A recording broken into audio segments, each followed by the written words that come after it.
کفن چور کا واقعہ۔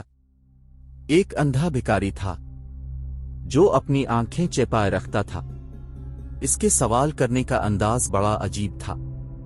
وہ لوگوں سے کہتا تھا، جو مجھے کچھ دے گا اس کو ایک عجیب بات سناؤں گا، اور جو زائد دے گا اس کو ایک عجیب چیز بھی دکھاؤں گا۔ ابو اسحاق ابراہیم رحمۃ اللہ علیہ فرماتے ہیں، کسی نے اس کو کچھ دیا تو میں اس کے پاس کھڑا ہو گیا۔ اس نے اپنی آنکھیں دکھائیں، میں یہ دیکھ کر حیران و ششدر رہ گیا کہ اس کی آنکھوں کی جگہ 2 سوراخ تھے جس کے آر پار نظر آتا تھا۔ اب اس نے اپنی داستان حیرت نشان سنانا شروع کیا۔ میں اپنے شہر کا نامی گرامی کفن چور تھا اور لوگ مجھ سے بے حد خوفزدہ تھے۔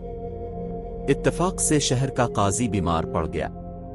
اس کو جب اپنے بچنے کی امید نہ رہی تو اس نے مجھے 100 دینار دے کر کہلوا بھیجا کہ میں ان 100 دیناروں کے ذریعے اپنا کفن تجھ سے محفوظ کرنا چاہتا ہوں۔ میں نے حامی بھر لی۔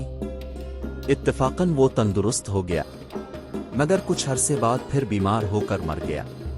میں نے سوچا وہ عطیہ تو پہلے مرض کا تھا، لہذا میں نے اس کی قبر کھود ڈالی۔ قبر میں عذاب کے آثار تھے، اور قاضی قبر میں بیٹھا ہوا تھا، اور اس کے بال بکھرے ہوئے تھے، اور آنکھیں سرخ ہو رہی تھیں۔ اچانک میں نے اپنے گھٹنوں میں درد محسوس کیا، اور اچانک میری آنکھوں میں کسی نے انگلیاں گھونپ کر مجھے اندھا کر دیا۔ اے دشمن خدا، اللہ تعالیٰ کے بھیدوں پر کیوں مطلع ہوتا ہے؟